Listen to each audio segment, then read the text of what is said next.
que a OAB, em parceria, estão realizando hoje o evento Celeridade Processual e Ordinarização do Procedimento. Não é? Um tema muito importante, fala da possibilidade de julgamento antecipado, e nós temos três convidados, vamos dizer assim, para usar da palavra, né? A doutora Ana Basílio, que é presidente da Comissão de Celeridade Processual da OAB, o doutor Eric Scapin, que é juiz da turma recursal, e o doutor Alexandre Flecha, que, além de ser autor de livros sobre a matéria, juizado especial civil, ele também é advogado militante. Então, com a palavra, a representante da OAB, a doutora Ana Basílio. Muito obrigada, desembargador Jean Sadi.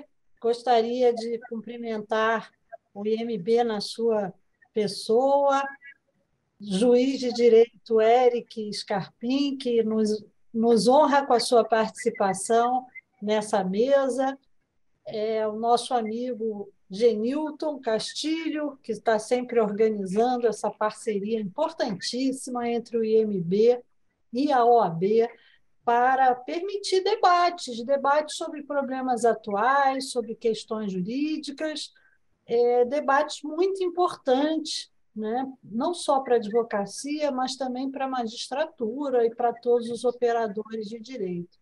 Também queria agradecer a presença dos magistrados, estagiários, advogados que nos honram aqui participando desse evento conjunto do IMB com a OAB, uma parceria muito exitosa, né, Genilton?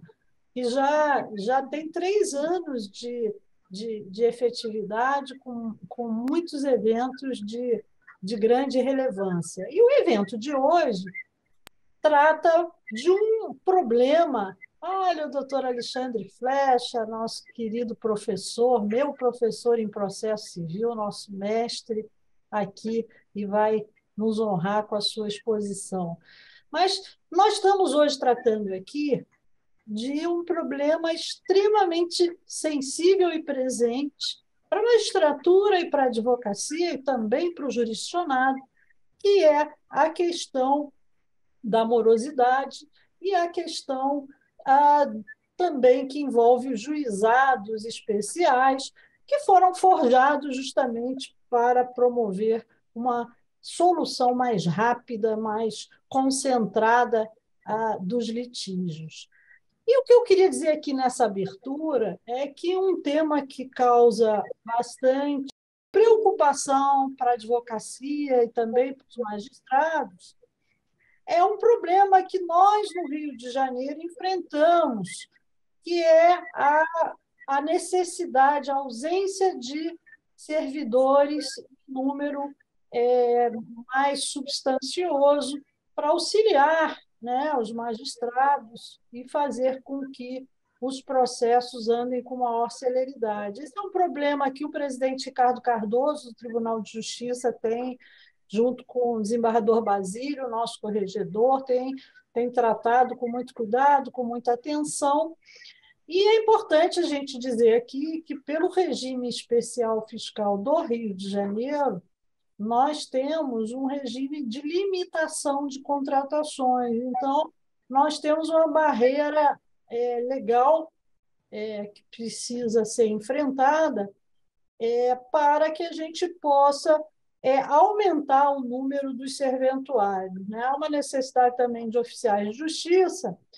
E a novidade que nós temos é a decisão do ministro Luiz Roberto Barroso, do Supremo Tribunal Federal, na ADI 6930, em que Sua Excelência definiu uma tutela de urgência para liberar os órgãos públicos do Rio de Janeiro para a reposição de servidores sem que incorressem nas regras e sanções da responsabilidade fiscal. Isso é uma notícia muito boa, inclusive o Tribunal do Rio e a AMB atuaram de maneira muito importante, né, para a obtenção dessa decisão, e o que a gente espera é que com o suporte, com a possibilidade de contratação de novos servidores, os juízes tenham um auxílio maior e a gente possa, de uma maneira geral, não só nos juizados especiais, mas também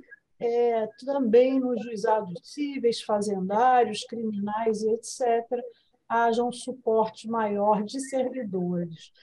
E nós já temos, né, servidores aguardando, concursados em concursos já homologados, então a gente tem uma expectativa otimista e positiva de um maior auxílio aos magistrados. Mas o problema central, objeto desse evento, se refere aos juizados especiais cíveis, onde há várias polêmicas que nós estávamos aqui comentando antes da abertura, né, doutor Eric?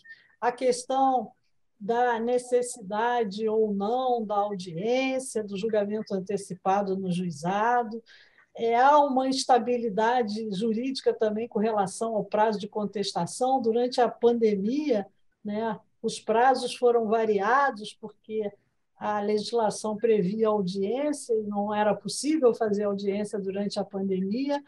Enfim, nós temos vários problemas específicos dos juizados.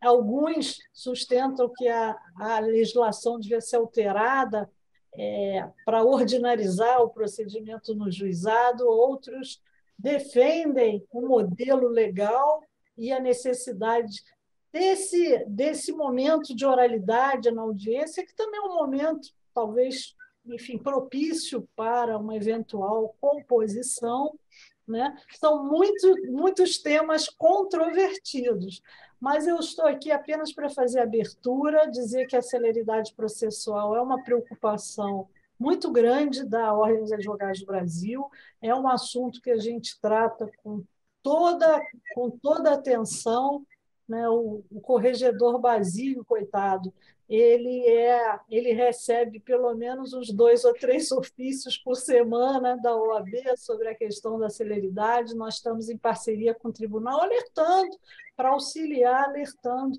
o que pode ser aprimorado, o que pode ser melhorado. Mas queria dizer que é uma honra muito grande estar em mais esse evento, dessa tão produtiva e tão exitosa parceria, e devolvo a palavra ao nosso presidente, desembargador Jean, que está presidindo esse encontro. Muito obrigada, desembargador. Muito obrigado aí pelas palavras iniciais da doutora Ana Basílio. Eu vejo aqui que o doutor Alexandre Flecha já está disponível para participar aqui do nosso evento, o que nós agradecemos muito veementemente. E, conforme ajustado anteriormente, fará uso primeiro da palavra o doutor Eric Scapim, depois o doutor Alexandre Flecha. Muito bem. Porém, antes de passar a palavra para o Eric, eu vou revelar uns números que eu não sei se todos têm ciência aqui no estado do Rio de Janeiro. Aqui no nosso estado, quanto a juizados especiais cíveis, na comarca da capital regionais, são 29.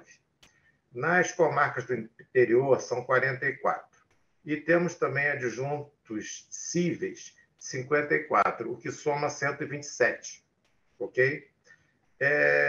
Turmas recursais cíveis, propriamente ditas, não é? Temos 5. E os juizados funcionam com juízes leigos. E, em atividade, nós temos 287, sendo esses 287 admitidos em 21 de novembro do ano passado, através do terceiro processo seletivo. Não é? Então, como maneira de agilizar os trabalhos, de ter maior celeridade, nós temos essa questão também do juiz leigo. Agora, finalmente, eu vou passar a palavra para o Eric. Eric, no popular, né, a bola agora está contigo. Muito obrigado, embaixador Jean. Queria dar uma boa tarde ainda a todos e a todas. Estender os meus cumprimentos, né, inicialmente ao nosso presidente da mesa, desembargador Jean, desembargador Peterson, nosso presidente do MB, Ana Basílio, doutor Genilton, né, que sempre nos agrega e nos agrega para discutirmos muitos temas importantes, né? Queria cumprimentar ao nosso querido professor e advogado Alexandre Flecha, e a todos e a todas que estão aqui presentes nesse evento tão querido, que eu vou ter a sorte de compartilhar singelos e poucos conhecimentos, né, de minha parte, sobre os juizados especiais e alguns temas que nos atravessam. Né? Eu tenho a sorte de falar antes do Flecha e falar depois dele. Essa é uma tarefa um pouco complicada para mim, né? Então, eu tenho a sorte de falar antes dele, e depois aí ele vai brilhar aí com as exposições dele, né? Então, o nosso tema central, né, que me coube, né, a falar sobre a questão dos juizados, né, é justamente, né, os juizados e uma coisa que me é muito cara, que é o acesso à justiça. Né? Hoje mesmo eu estava, né, essa semana começou a Semana Nacional do Registro Civil, né, instituída pelo CNJ, e hoje mesmo eu estava no ônibus da Justiça Itinerante, realizando esse atendimento à população em situação de moradia na rua, né? Então, o acesso à justiça, o acesso, seja por meio da justiça itinerante, por meio dos juizados especiais, ou qualquer órgão, né, atribuído de jurisdição, é uma muito importante, né, para mim. Eu sou um grande entusiasta das políticas públicas, né? A minha dissertação de mestrado foi toda, meu mestrado em políticas públicas, né, em direitos humanos. Então, quando a gente trabalha o acesso à justiça e os juizados especiais, né, eu gosto muito de uma definição, que existem inúmeras, né, sobre políticas públicas, mas que visam responder três perguntinhas. Né? Quando a gente pensa em política pública, e aqui voltado a uma política pública de acesso, né, à justiça através dos juizados especiais cíveis, nós precisamos responder três perguntinhas. Né? Por quê, para quê e que diferença faz? Né? Então, quando nós falamos de juizado especial civil, né, eu não tenho como desvincular a ideia de juizado fora, né, da ideia de acesso à justiça, que está, a meu ver, né, ligada umbilicalmente com o próprio princípio da dignidade da pessoa humana, um dos fundamentos da nossa república, porque sem o acesso à justiça, né, muitas vezes nós não temos o direito de pleitear direitos. Então, o acesso à justiça, ele possibilita esse requerimento de, muitas vezes, acessar direitos perante o Poder Judiciário, quando há uma violação, uma possível violação de algum direito. Então, quando nós pensamos nessas três perguntas, né, por quê, né, para quê e que diferença faz, os juizados se mostram como um importante instrumento de acesso à justiça e também da rápida duração, né, da solução razoável do processo, um dos princípios, um dos direitos fundamentais lá do artigo 5º, inciso 78, se eu não estou enganado, da Carta Magna de 88. E a partir, né, do artigo 98 da Constituição, né, houve a determinação e a previsão dos juizados especiais enquanto órgãos aí, de jurisdição da Justiça Comum, da Justiça Federal, né, e de seus territórios para o julgamento das causas com menor complexidade. Né? E aí já começa uma série de questões, o que seriam causas, né, menor complexidade, né, e temos lá na Lei 9.099 quais seriam, né, as competências, né, e a possibilidade de discussão de demandas perante os juizados especiais cíveis. Eu gosto muito de ressaltar a importância dos juizados para o acesso à justiça, o acesso de pleitear direitos, né, considerando, né, os números que o desembargador, né, Jean já trouxe, né, sobre a quantidade de juizados e de atores e atrizes desse sistema de justiça mais simplificado, né, ao jurisdicionado, de acesso a um poder judiciário mais célere. Né? numa magnitude de processos onde nós temos, de acordo com o CNJ, no relatório de 2022, né, da Justiça em Números, uma magnitude de 27,7 milhões, e agora provavelmente a gente já tem mais, né? Vamos ter quais serão os números desse ano de 2023. Nós tivemos um acréscimo no ano 2020 para 2021, de acordo com o relatório do ano passado, de 10,4% de novas demandas, enquanto nós tínhamos, né, 26,9 milhões em 2021. Em 2022, nós tivemos um aumento, né, de 20 para 27,7, não obstante a produtividade de juízes, juízas, servidores e serventuários tenha sido maior do que do ano passado. Então, nós temos sempre um volume maior, né, do que entra, daquilo que sai, porque as demandas têm entrado de forma muito superior ao que têm sido baixadas. E os juizados especiais, né, trazendo aqui, então, um pontinho da tão importante celeridade, né, que consagra esse acesso à justiça e a duração razoável do processo, é justamente também a taxa de congestionamento desses juizados especiais cíveis, que, de acordo com o relatório do CNJ, tem uma taxa de congestionamento de 54% dos juizados especiais cíveis. Mas nós podemos pensar, nossa, mas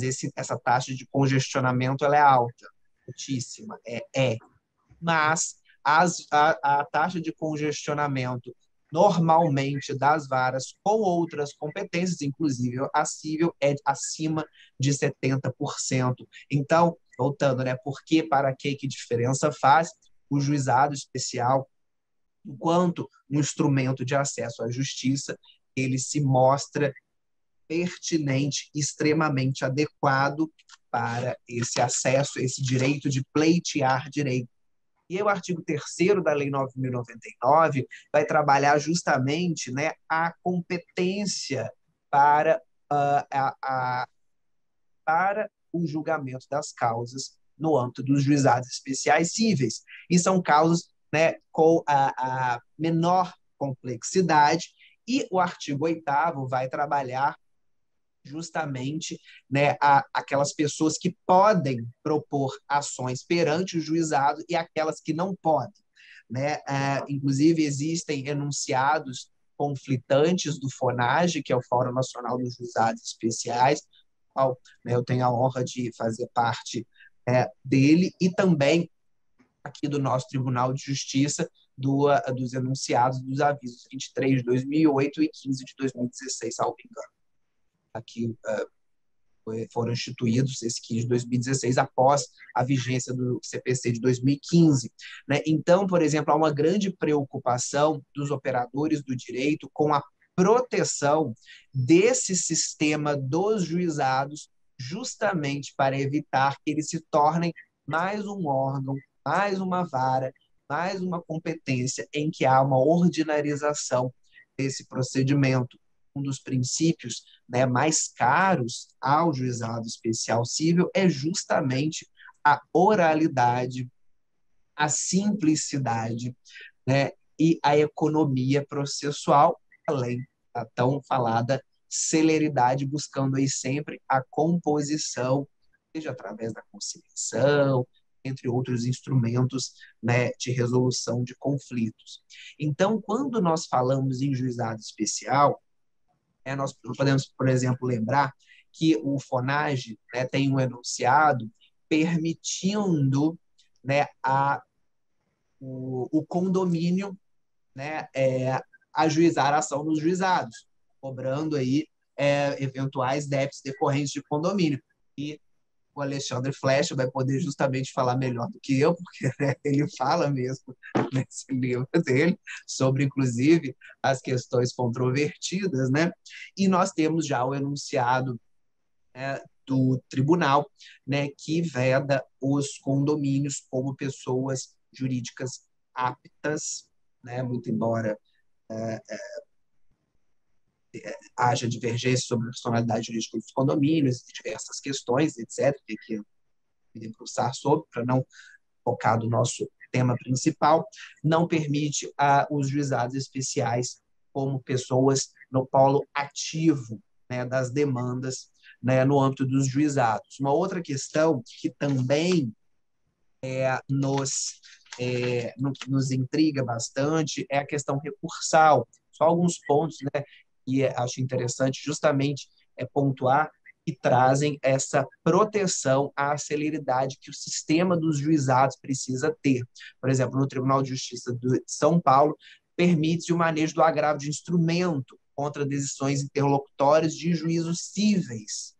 Aqui no Rio de Janeiro, nós já não admitimos, né, esse tipo de recurso, muito embora exista um enunciado do FONAGE que admita o agravo de instrumento em algumas hipóteses também, não em todas, justamente para evitar que o sistema dos juizados, o juizado especial civil, se torne uma vara civil, justamente por causa dos princípios que orientam a prática desses juizados.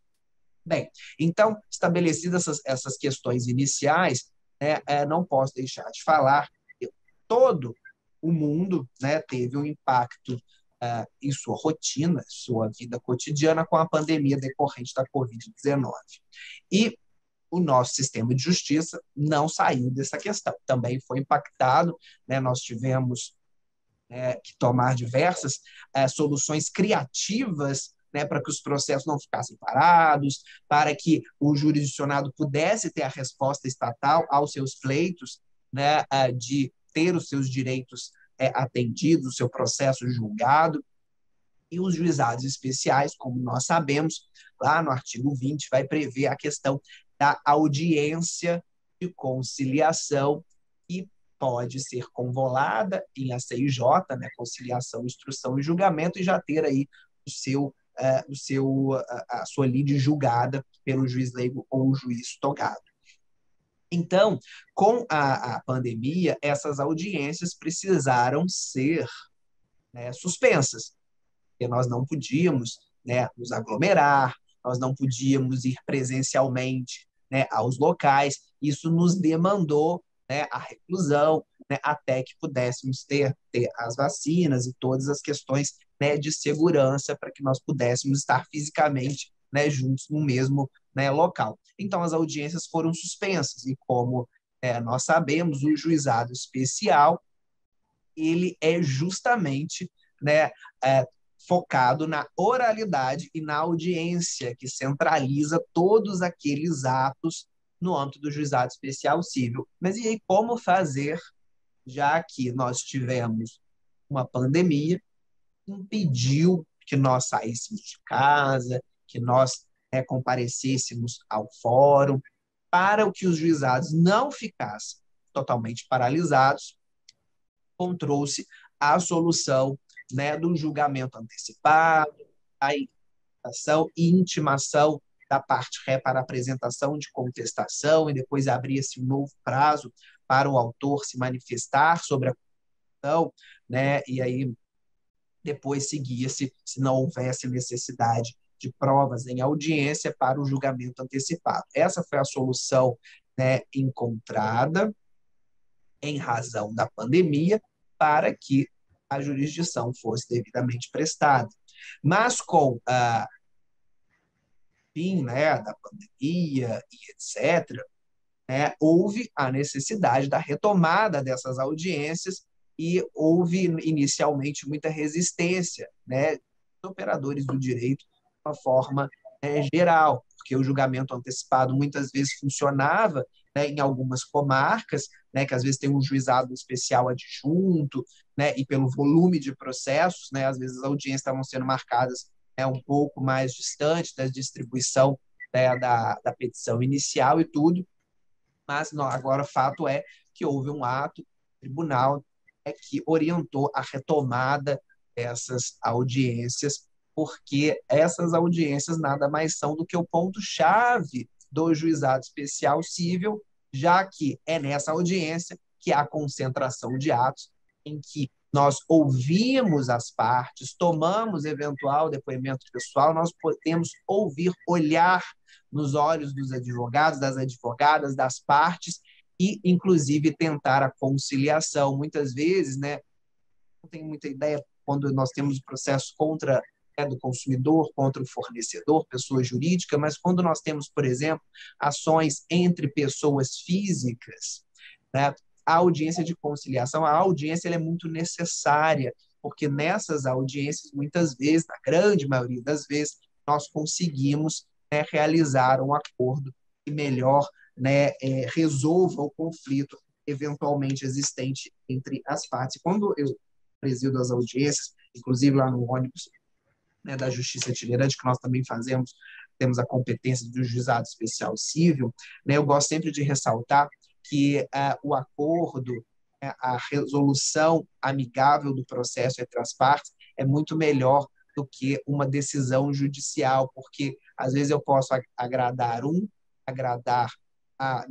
a outro, ou agradar nenhum, né? E na conciliação, no acordo, né, às vezes todo mundo sai ganhando e o conflito de interesses ele é efetivamente, né, resolvido, né? Então, essa audiência, que a meu ver ela se mostra extremamente necessária, que nós podemos, inclusive, entender melhor o que se pede, lembrando que, né, nos juizados, as partes podem, inclusive, demandar sem advogado, quando o valor da causa é até 20 salários mínimos, né? Inclusive, podemos, então, ouvir aquela parte, entender melhor o que foi pedido, na própria audiência, eventualmente, ajustar aquilo que se discute no processo, verificar o ponto controvertido que demanda a resolução pelo Estado juiz. Então, quando nós pensamos, novamente, né, voltando às perguntinhas lá do conceito trazido por Laswell sobre políticas públicas, por quê, para quem, que diferença faz? Que diferença faz a audiência e no âmbito dos juizados especiais civis, ela faz toda a diferença. A gente pode ouvir uma parte, ouvir outra, muitas vezes verificar fraudes processuais que eventualmente existam, e a gente pode sentir de verdade aquele caso concreto, porque sentença, né, vem do latim sententia, e nada mais é do que sentir, né? Sentimento. Então, uma audiência em que nós podemos, muitas vezes, ouvir as partes e proferir sentença em audiência, que eu geralmente costumo fazer, seja na vara civil, né, ou isso é muito efetivo. Então, quando nós temos esse julgamento antecipado, que muitas vezes pode ser um pouco mais célere, e uma pauta de audiências marcada um pouco mais para frente, a retirada dessa audiência em todo e qualquer caso, com o julgamento antecipado, a meu ver, ele não atende aos requisitos e aos pressupostos e às orientações de um processo regido pela Lei 9.099.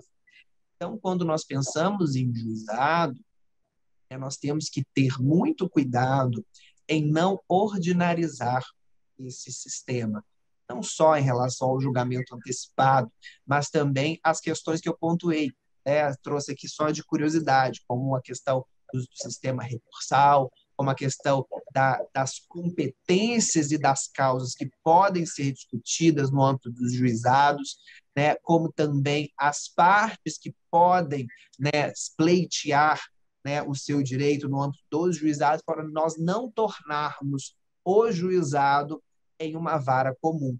Se a gente torna o juizado uma vara comum, nós vamos aumentar o acervo, nós vamos aumentar a taxa de congestionamento e aquele acesso à justiça, direito aí de pleitear direitos, ele fica, né, um pouco mais demorado, né? Então, no âmbito dos juizados, né, pensando aí nessa interlocução, né, entre procedimento e acesso à justiça, é importante lembrar que os juizados eles se consubstanciam num verdadeiro mecanismo de garantia da cidadania, que é um dos pilares do Estado Democrático de Direito, e sem essa possibilidade de acessar a justiça para pleitear direitos no âmbito da celeridade, mas também da oralidade e da informalidade, ele acaba sendo necessário ser protegido. Então, é importante, assim, e para mim caminhar para o final, para não falar muito, né, lembrar, né, que nos juizados, essa interlocução oral entre os diversos atores do sistema, né, de justiça, para fim de se conceder e conceder o direito constitucional de acesso à justiça, deve sempre primar pela economia processual, pela oralidade, pela informalidade e simplicidade, que devem reger aí o nosso procedimento sumaríssimo, né, especial, né, e garantindo o acesso à justiça a todos e a todas. Muito obrigado. Eric, antes de transferir a palavra ao professor Alexandre Flecha, tá? Eu queria te fazer uma indagação, porque, de repente, o próprio Alexandre pode também falar um pouco sobre isso na exposição dele. O que acontece? O Juizado Especial Cível, não é? Ele nasceu assim como sucedâneo do antigo Juizado de Pequenas Causas, não é? E quando se pensava no Juizado de Pequenas Causas, salvo engano meu, se pensava numa questão micro, não numa questão macro, tá? Era a briga de vizinho, era aquela questão de menor complexidade que não precisava chegar na vara civil, tal, tal. Aí veio o Código de Defesa do Consumidor, não é? E veio a legislação especial dos juizados especiais, né? A Lei 9.099. E o juizado passou basicamente a tratar de demandas de massa, questão de concessionário de serviço público, não é? Então, ele tomou uma outra feição. Depois nós tivemos aí a experiência da pandemia, não é? Conforme você falou muito bem na sua exposição, a necessidade do Poder Judiciário funcionar, né, prestando serviço à população, num período que as pessoas estavam com a mobilidade reduzida, né? A intenção era não sair de casa ou sair de casa o menos possível. Bom, então eu vou fazer uma pergunta, ok? Que você não está obrigado a responder e também não está obrigado a responder agora, não, tá? Mas seria uma tentativa de harmonização das coisas. Me parece que hoje, de lege lata, você não pode afastar a audiência porque faz parte do procedimento, né? Mas de lege ferenda, né? A gente pode dar uma sugestão para aperfeiçoar o sistema, tá? E me sinto à vontade de falar porque eu não conheço com profundidade o juizado e esse evento está sendo, inclusive, uma oportunidade para mim de crescer o meu conhecimento nessa parte, né? Seria uma situação razoável de, estou falando de lege ferenda, uma sugestão para aperfeiçoar o sistema, não é? Nas questões envolvendo pessoas físicas como autores e réis no mesmo processo, tá? A audiência ser obrigatória. Em se tratando de relação de consumo, se relativizar essa questão, não é? E possibilitar o julgamento antecipado, sem a questão da audiência em si, né? Isso sem prejuízo de eventual fase de conciliação ou mediação dentro do próprio juizado? Uma indagação. Perfeito, Eduardo. Aproveito até pegando o gancho da pergunta do senhor, para responder a pergunta também do Dr. Rafael Tomás, que fez aqui uma pergunta no chat, que justamente sobre essa questão do julgamento dos dados especiais. Bem, ao meu sentir, né, eu, Eric, enquanto magistrado, na turma recursal, né, às vezes, enquanto juiz, né, no processo de conhecimento, né, na sua fase de conhecimento, eu acho que essa análise, né, ela precisa ser casuística. Né?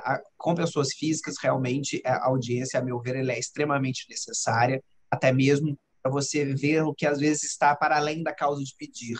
Né? Quando a gente fala da sentença do sentimento, né? Às vezes a gente o que acontece, né, naquele processo, como a gente tem muitas vezes nas varas de família, uma competência mais delicada, que a gente tem questões para além, né, daqueles pedidos que foram feitos por uma parte ou por outra no processo.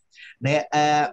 Ainda que nós tenhamos uma relação de consumo em que, de um lado, nós temos consumidor e de outro fornecedor, muitas vezes, né, a audiência ela se mostra necessária até mesmo para que se entenda, a meu ver, um pouco mais daquilo que é deduzido, né, em juízo. E também questões mais práticas. Por exemplo, nós temos, às vezes, relações continuativas, né? Nós temos aquelas relações que vão se protraindo no tempo. Né? Quando eu impugno uma cobrança indevida na fatura, né, de telefonia, um exemplo. E aí, essa cobrança ela vem se renovando mês a mês, né, na distribuição da ação. Quando nós temos a audiência, é possível a liquidação, entre aspas, né, a atualização daquele valor, por exemplo, que se pede a título de indenização por dano material, né, que às vezes não é feita na manifestação sobre a contestação. E no âmbito da nossa sentença, do juizado, o nosso provimento jurisdicional ele precisa ser necessariamente líquido. Ele não pode inaugurar futuramente uma liquidação de sentença. O artigo 38 ele vai falar sobre a necessidade da sentença líquida. Então, essa audiência, ela permite, muitas vezes, embora às vezes não tenha sido realizada essa liquidação, às vezes, do dano material, o magistrado, a magistrada, o juiz leigo, a juíza leiga, verificando essa necessidade, pode, na própria audiência, fazer esse questionamento e haver aí a liquidação, né, ou a atualização daquele valor com as devidas provas, né, novas que foram juntadas e realizadas após a distribuição da demanda. Então, eu acho que a questão ela é casuística, mas eu sou um grande defensor da realização de audiências, né, no âmbito dos juizados. Ok, muito obrigado aí pela resposta. Foi uma resposta com bastante sentimento. Ok? Deu para perceber. Agora, eu sou um grande entusiasta do juizado, está no meu coração. Vou passar a palavra agora ao doutor Alexandre Flecha.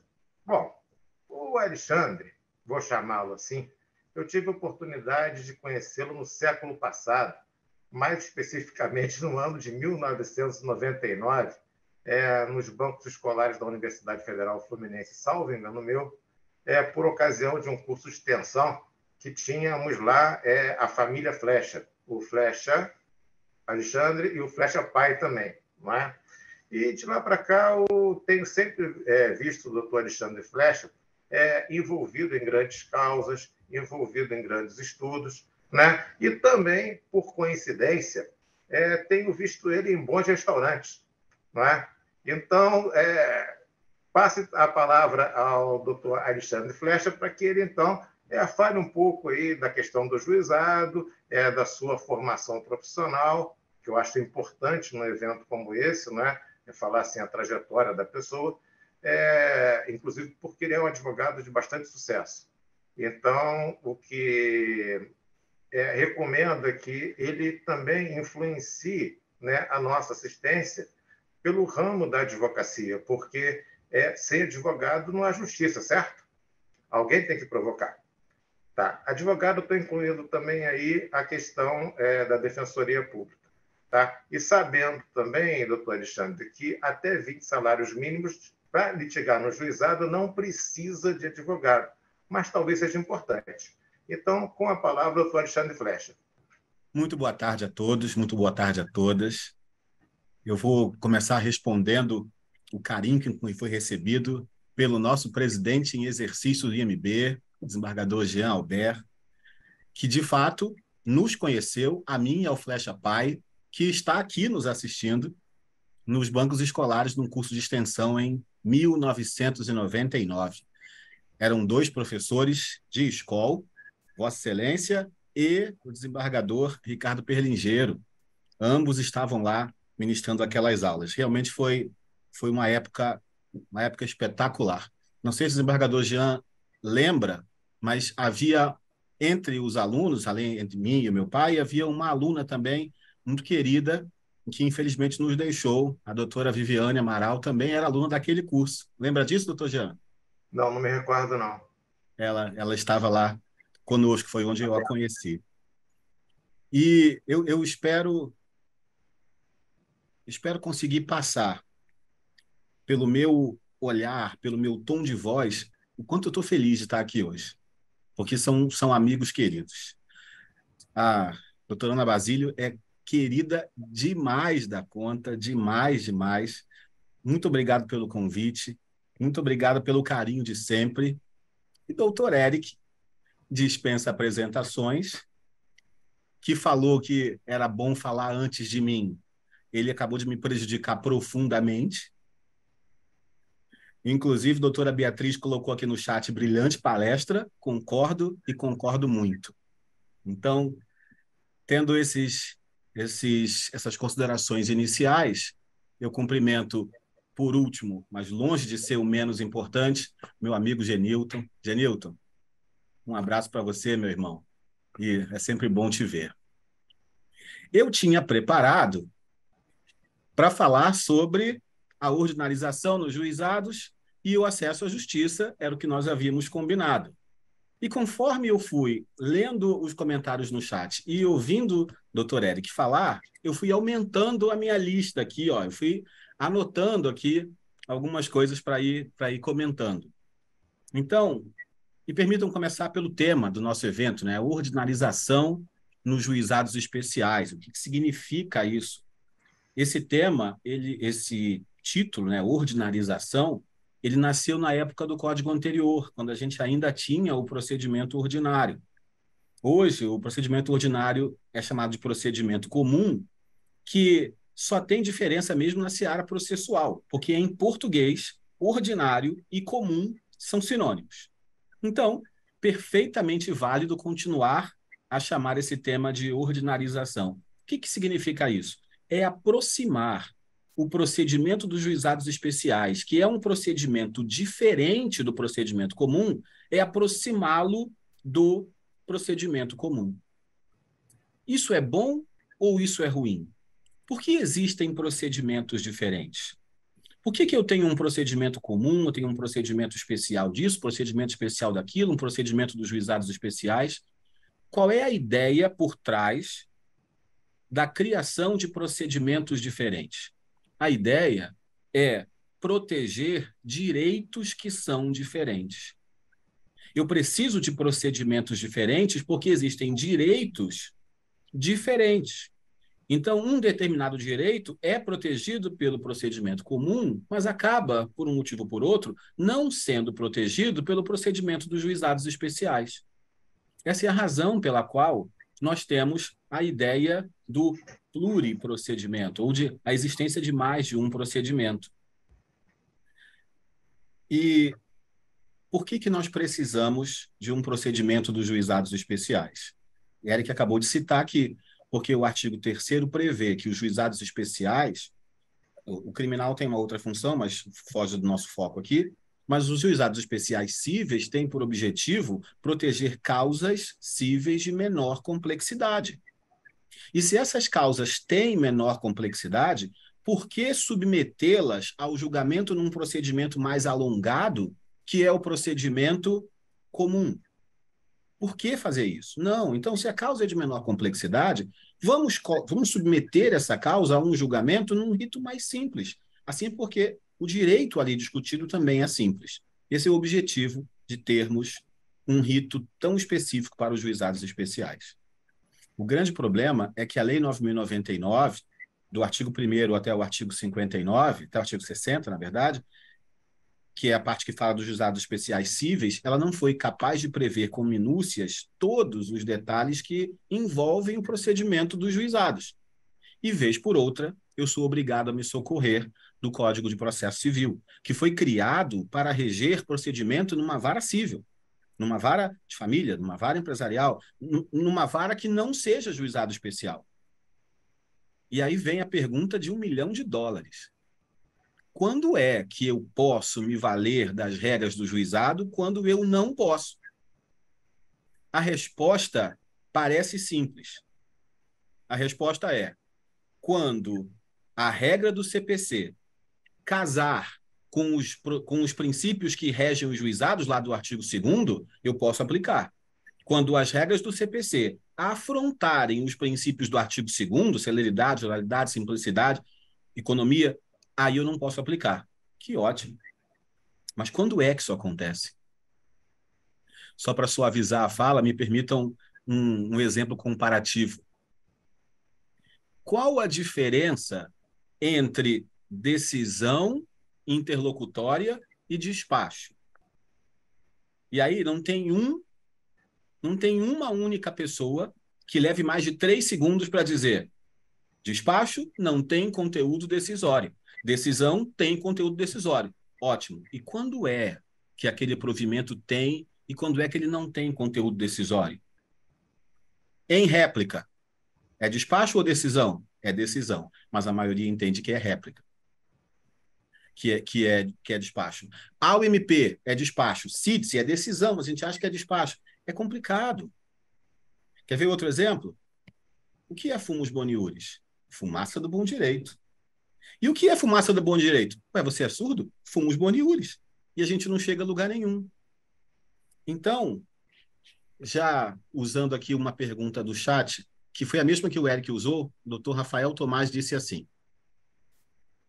Me permita usar sua pergunta, Dr. Rafael.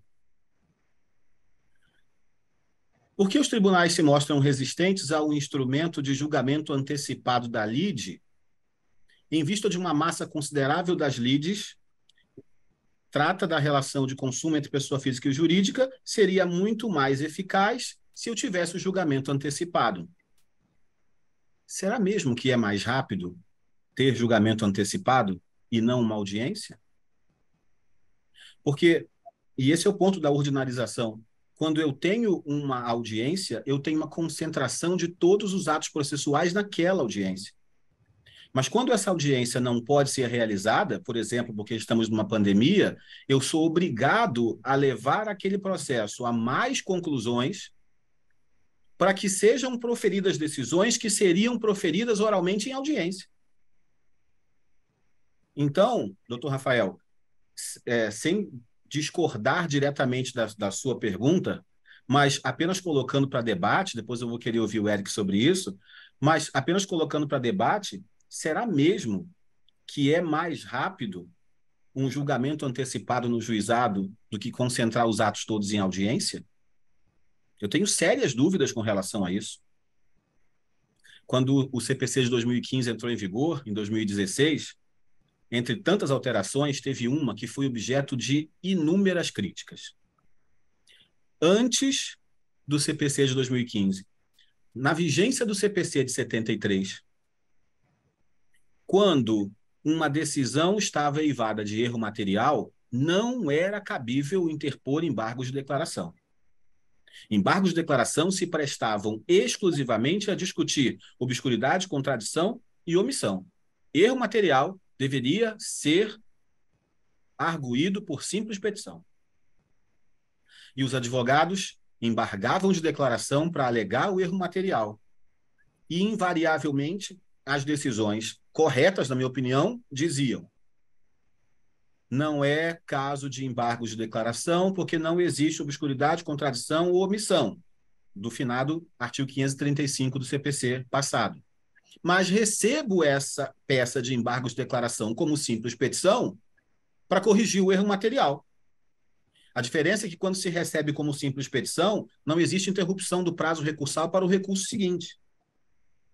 O CPC de 2015, número 22, criou um inciso 4 e colocou lá: cabe embargos de declaração para corrigir erro material.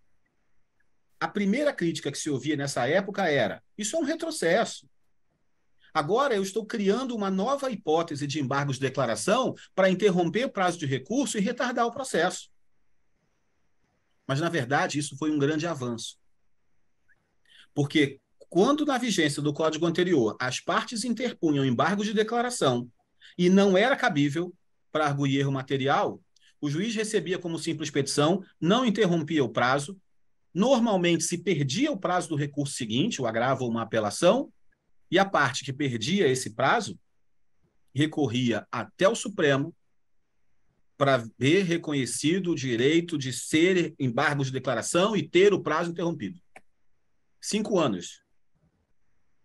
Veio o novo código e disse, calma, vamos dar um passo para trás e vamos admitir embargos de declaração para erro material? Vai interromper o prazo, vai passar um pouco mais de tempo, mas eu vou eliminar 5 anos de discussão inócua, inútil, desnecessária, até o Supremo, para dizer cabe ou não cabe embargos de declaração para discutir erro material. Então, o que eu coloco aqui em discussão é as técnicas utilizadas durante a pandemia serviram para aquela época? Serviram. Eu não tinha como fazer audiência.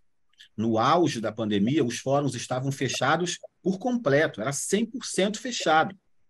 E os processos de vara cível, do juízo comum, andavam porque prescindiam da audiência. Mas aqueles dos juizados ficavam absolutamente parados. E aí eu cito as mazelas desse cenário. A parte fica sem a decisão. O jurisdicionado fica sem a proteção. O advogado fica sem trabalhar. Minha presidente, doutora Ana Basílio, está aqui e sabe muito bem o quanto era sacrificante para nós, na época da pandemia, ouvir os colegas dizendo eu não consigo trabalhar, porque o forte da minha atuação de advogado ou de advogada é no juizado, e ele está parado. Vamos, então, transformar a impossibilidade da audiência de conciliação e da discussão e julgamento em algo que eu não precise da presença das partes. Vamos fazer o julgamento antecipado. Hoje, eu não preciso mais dele. É fato que hoje eu não preciso mais do julgamento antecipado. É fato que hoje eu não preciso mais desse viés da ordinarização. Mas aí eu coloco a seguinte pergunta para reflexão e depois para debate. Eu não preciso mais dela, mas é útil mantê-la? Será que é mais rápido abrir mais conclusões para o juiz, em vez de marcar audiência? A minha opinião é que não. A minha opinião é que é mais rápido concentrar os atos na audiência. A minha opinião é que funciona melhor dessa forma. Mas já me aproximando para o final, vou falar a minha penúltima coisa, porque a última é uma pergunta que eu vou deixar para o Eric. Isso. A pergunta que eu vou deixar para você para a gente começar a debater. Quando o CPC de 2015 entrou em vigor, teve aquela história da contagem dos prazos em dias úteis, que hoje a gente conhece muito bem. E aí, de 2016 até 2018, a discussão no fórum, em palestras, em almoços de advogados, em churrasco de família, batizado, tudo era: nos juizados especiais eu vou contar os prazos em dias úteis ou corridos. E logo no começo da vigência do Código, tinha magistrados que entendiam pela contagem em dias úteis, porque se a Lei 9.099 nada falava sobre contagem de prazo, então eu preciso me valer subsidiariamente de quem fala sobre contagem de prazo, é o CPC, úteis. E outros magistrados entendiam que deveria contar em dias corridos em nome dos princípios que regem os juizados especiais. Na época, nós, advogados, precisávamos, doutora Ana Basílio vai lembrar bem dessa época, na época nós precisávamos mapear o pensamento de cada juizado especial. No escritório eu falei, esquece mapa, faz tudo corrido, porque aí eu não perco prazo nenhum. E aí, a presidente da COGES, na época, desembargadora Ana Maria, baixa um ato recomendativo, sem caráter de obrigatoriedade, dizendo: os prazos, sugerimos, devem ser contados em dias corridos. E aí o pessoal que defendia o dia corrido aplaudiu, o pessoal que defendia dia útil criticou. E eu lembro que eu e o desembargador Ricardo Alberto estávamos num evento e a gente disse assim, era presencial, a turma estava cheia, e metade era para um lado, metade era para o outro, polarizado mesmo. E aí eu lembro que nós dois dissemos o seguinte: gente, não faz a menor diferença se o ato vai sugerir o último ocorrido. Vejam a beleza do ato. Eu agora tenho uma regra. Gostando dela ou não, eu agora sei como eu devo atuar. Percebam a importância da regra. Eu sei como eu devo atuar. Eu não preciso mais criar mapas de pensamentos desjuizados. Eu sei qual é a regra. Essa é a importância da regra. Então, doutor Eric, nesse contexto, eu vou devolver a palavra ao nosso presidente, mas a pergunta permanece. É mais rápido, na sua opinião, e ela é muito importante porque é magistrado desjuizado, é mais rápido seguir o rito com o julgamento antecipado, mesmo com mais conclusões, ou é mais rápido concentrar os atos na audiência? Muito obrigado por terem me ouvido. Presidente, a palavra é sua. Muito obrigado. Transfiro imediatamente a palavra para o Eric.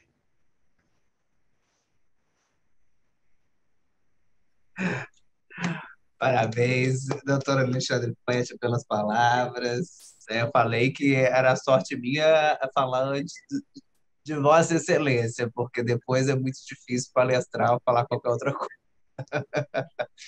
Então, seguindo aqui, pegando até uma própria manifestação aqui do doutor Rafael, como eu falei anteriormente, eu acho que muito é da casuística, de cada realidade, né? Eu percebo isso muito no FONAGE, nos encontros, né, nacionais, que toda vez nós temos 2 vezes ao ano. Existem realidades diferentes no Rio de Janeiro, próprio estado e entre estados do nosso Brasil afora. Então, né, às vezes, quando nós pensamos num juizado especial adjunto de uma determinada comarca qualquer aqui do estado do Rio, são talvez do juizado da vara, da vara judicial, né, da vara única, seja, vamos supor, no máximo 80, 100 processos por mês, não pode fazer essa comparação com um juizado do Fórum Central, já recebeu até determinada época 1.800 processos novos por mês. As pessoas não têm ideia, quando estão, às vezes, fora desse sistema, dos números que nós temos que muitas vezes nos debruçar sobre, né? A gente até, acho que uns 6, 7 anos atrás, a distribuição mensal dos juizados do Fórum da Capital era de 1.700 processos por mês. Então, pensar, né, em audiências e julgamento antecipado, e com toda uma estrutura já de juízes leigos, né, voltada para aquela atividade exclusiva do juizado especial, né, o julgamento antecipado talvez não seria o método mais rápido, porque nós temos 1.700 novos processos, com já o acervo que nós possuíamos antigamente, de 10 mil, 15 mil, 20 mil processos, né? Então, provavelmente o julgamento antecipado não seria a melhor alternativa. Quando já se distribui a ação, e ainda continua sendo, já distribui a ação e já automaticamente já sai a data da audiência. Então, já sabe que lá vai ser concentrado aquele ato processual, possivelmente vai seguir para a sentença, né, ou para o projeto de sentença. Agora, talvez numa comarca em que tem um número reduzido, talvez, de juízes leigos, ou que não, ou que há competência criminal, os presos, competência de família, competência de infância, muitas questões, às vezes, que por determinação legal tem preferência, né, sobre uma competência do juizado especial civil, às vezes o julgamento antecipado pode sair como a melhor situação para aquele caso concreto. Então, eu acho que depende muito da realidade de cada local. Uma vez conversando com um colega magistrado, né, no FONAGE, ele tinha mencionado que o juizado dele estava soberbado de processos e etc. e tudo, e ele falou que o acervo, acho que era de 1.500 processos, ou 2.000, e entrava mais ou menos 150, 200 por mês. E tem juizado aqui, ainda hoje em dia, né, nas comarcas aqui na região metropolitana, ou até nos fóruns regionais, por exemplo, como Jacarepaguá, ou no Meier, salvo engano, em Madureira, que a distribuição chega a quase 1.000 processos por mês. Então, as realidades, elas são distintas. Então, a gente sempre precisa levar em consideração a casuística de cada caso concreto e de cada realidade. Esse, acho que, parte sempre do bom senso e da ponderação. Então, Doutor Genilton? Levantado. Vai lá, Genilton. O nosso grande anfitrião pela OAB, doutor Genilton Castilho. Eu quero parabenizar a todos e pedir vênia ao mestre Alexandre Flecha, nosso professor. Como eu disse antes de iniciar a palestra, né, fui 4 anos juiz leigo em Santa Catarina, e eu acho que adianta muito, quando não tem mais nada a produzir, quando a matéria é só de direito, que o julgamento seja antecipado. Eu acho que o desgaste é muito grande, os juizados estão assoberbados, por isso que eu acho que é de grande valia. Mas respeito a opinião, mas comungo com a opinião do doutor Eric Scapim. Era só isso, professor. Muito obrigado. Ok. Vidal, nós temos pergunta da assistência?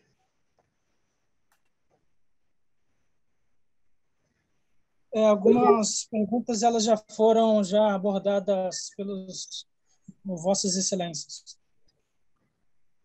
Ok. Estou perguntando, estou deliberando não. Eu posso passar a palavra por um tempo de 3 a 5 minutos para o Eric e para o Alexandre, para cada um apresentar considerações finais? 35 minutos? Não, de 3 a 5. Bem, Flash, eu deixo você com os 35 minutos e eu vou me limitar a 3. Não, eu fiquei assustado. Eu falei, 35 minutos? Eu vou falar de quê? 3 Ficou a até 5, vermelho. Não, 3 a 5. Pode ser, Eric. 3 a 5 para considerações finais aí, diante de tudo que a gente falou? Perfeitamente, desembargador. Então, eu só queria mesmo agradecer mais uma vez ao convite que me foi para estar aqui com todos. Para mim é um grande prazer falar sobre o juizado e debater sobre a matéria, porque acho que nada mais é tão caro a um operador ou uma operadora do direito, que é o acesso à justiça. E a justiça que tem tantas concepções, né, e tantas acepções mais diversas ciências do saber, né, ela precisa ser ativada no caso concreto.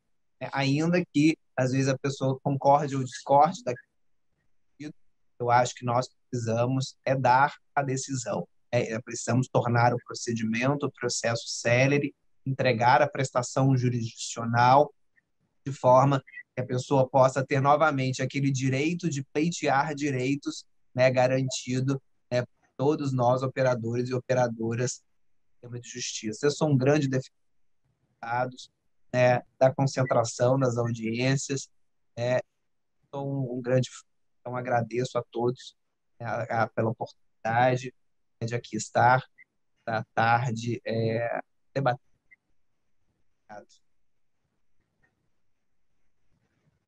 Alexandre? Eu vou gastar os meus 3 a 5 minutos para compartilhar uma experiência e me despedir ao final. Recentemente, o Rio de Janeiro, já que o nosso evento é voltado aqui para o Rio, recentemente o Rio de Janeiro regulamentou uma resolução do CNJ sobre o juízo 100% digital. E o professor Luiz Rodrigues Vamber, professor de todos nós aqui, um querido amigo, ele tem uma frase que eu acho fantástica. Ele é do interior do Paraná e tem uma frase fantástica, se referindo sobre algo novo. Ele diz assim: Isso aí, essa coisa nova, ele falava isso no CPC de 2015, eu vou pegar a frase dele e transportar para cá. O juízo 100% digital, hoje, que é muito novo, se compara a uma carroça de abóboras andando por uma estrada de chão. O presidente Ana Basílio deve lembrar dessa frase, ele começou a rir ali. Se equipara a uma carroça de abóboras andando numa estrada de chão, de terra batida. Algumas vão voar, algumas vão cair no chão, algumas vão se perder, mas o sacolejar vai fazer tudo se acomodar. E eu estou vendo uma situação agora envolvendo o juízo 100% digital, porque ele é muito novo. Ele foi regulamentado pelo CNJ, resolução 345, depois a resolução 354, e depois ele foi regulamentado no Rio de Janeiro. Foram 3 resoluções até agora, e a última tem uma semana ou 2 no máximo. E o juízo 100% digital, a ideia é, ele será 100% digital. Surpresa, 100% digital. Todos os atos serão feitos de forma remota. O que aproxima a ideia de não ter mais aquelas audiências presenciais e assim por diante. Só que, para que ele funcione em 100% dos casos, é indispensável que os tribunais, e eu estou falando do Rio porque nós estamos no Rio, mas isso vale para o Brasil inteiro, que os tribunais estejam aparelhados para isso.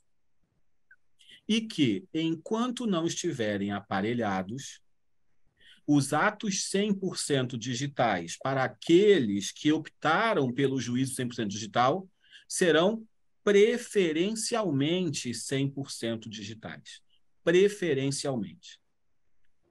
E em conversas informais com magistrados, o que eu ouvi foi: Flecha, eu não consigo fazer 100% porque eu não tenho equipamento para isso.